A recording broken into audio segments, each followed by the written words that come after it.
My nose is running like Niagara, so we're taking another walk. All right, so what are we going to talk about today on our walk? I know exactly what we can talk about today. What really led up to all of these life changes? The end of 2025 was like the longest game of Rochambeau in history. It lasted like 2 months, 2.5 months, maybe 3 months. Like October, November, December of 2025. I worked so many hours and I made like zero money at the end of the day. And some of it was my fault. Most of it was my fault. Let's just do that. It was all my fault because I don't really know what I'm doing yet. Running a business, flipping homes. I mean, I know some of the stuff. I don't know everything. There's a combination of quoting jobs too low and then taking on too much work. I kept getting projects where I couldn't get a 50% deposit on signing.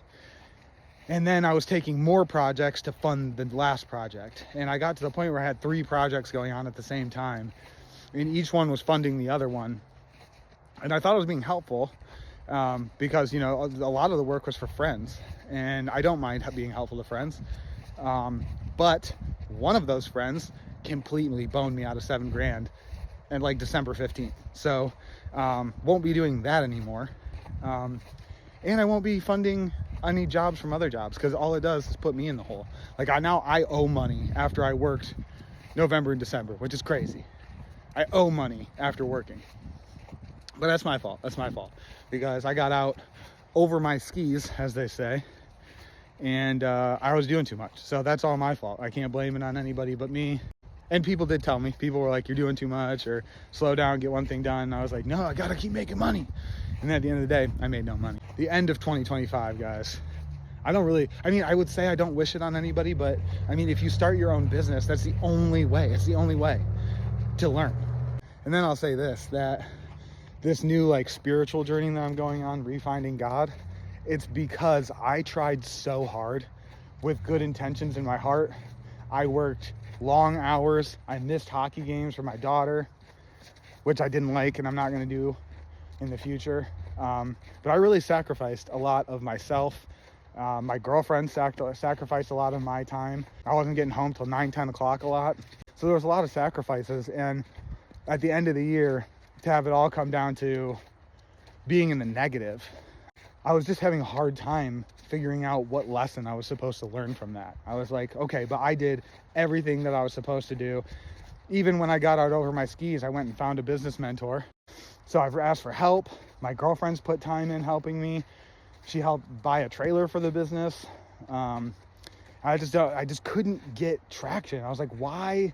Like, what? Like, why? Is this a punishment? Am I being punished? Is life punishing me? And then I kicked that idea around for a little while, and I realized that there's one place you can look for the answers to that problem, and it's the Bible. I remembered hearing about Job. I don't know if I ever read Job. It's on my list. It's the 3rd book I'm reading. I'm still in Proverbs right now, but I remember hearing about Job. So I was like, okay, so maybe there's something in there, right? Maybe there's something in that book. Maybe there's something I missed. And I don't know. I've just felt called back to personal responsibility and my relationship with the Lord. So I think one of the best things, though, that I've seen here in the last month was something that my business mentor sent to me, and it was a scene from Evan Almighty. And it was a scene where, I don't know who to tell you, it was Lorelai from that show when we were kids.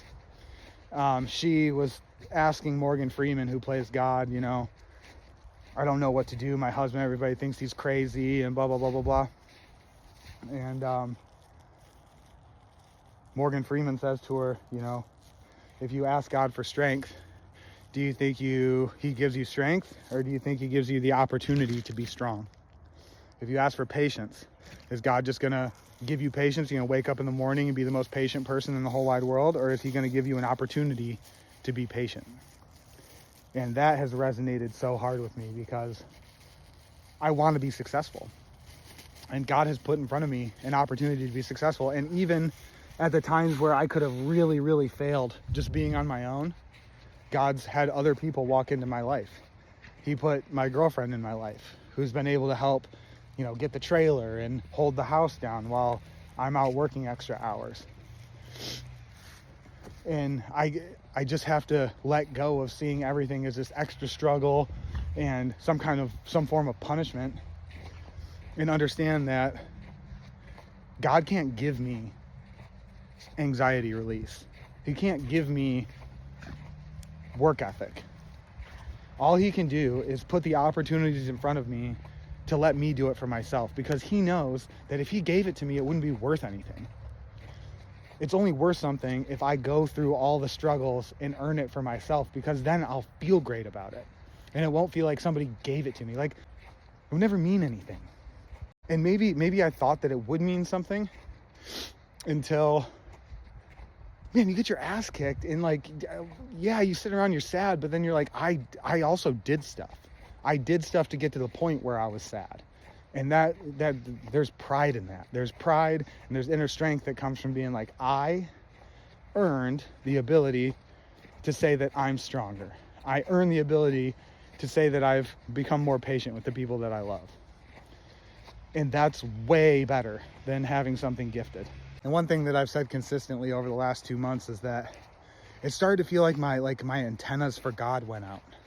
Like, all this bad stuff kept happening. And then people would say something, like my business mentor one time said, God put me in your life for a reason. And he just said it so nonchalantly. It wasn't even a special moment, but I heard it. It's like my antennas were up. And I finally just heard that frequency come through loud and clear.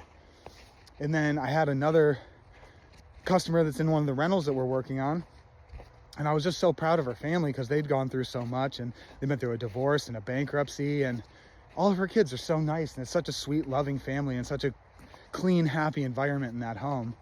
And I told her, I was like, it makes me so happy that you guys got this house. I want to make sure everything stays good for you guys. And she said it took a lot of prayers to get us here. And once again, my antennas just picked that right up, and it went straight to my soul.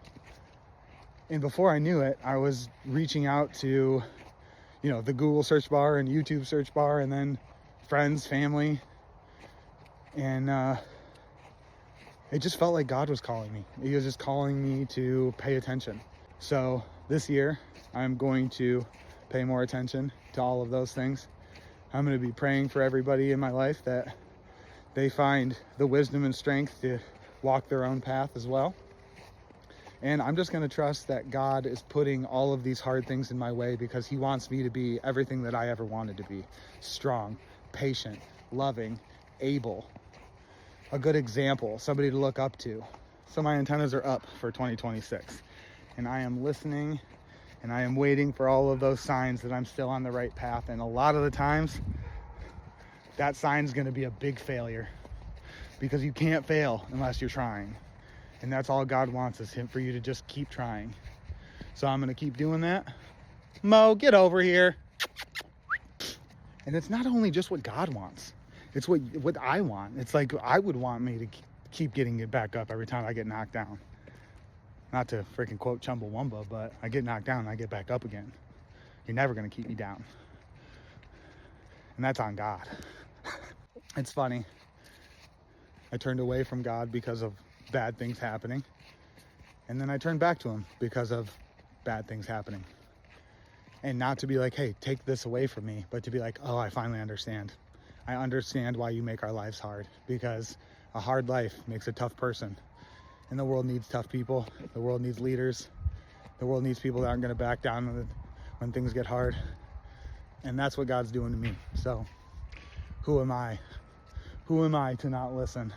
Who am I to say, no, I don't want this? But what's going to be the final evidence is, if I just keep walking this path and believing that there is a plan through all the trials and tribulations, if I get to a good end goal, that's God. And I've proven it to myself, and that's all I need to do.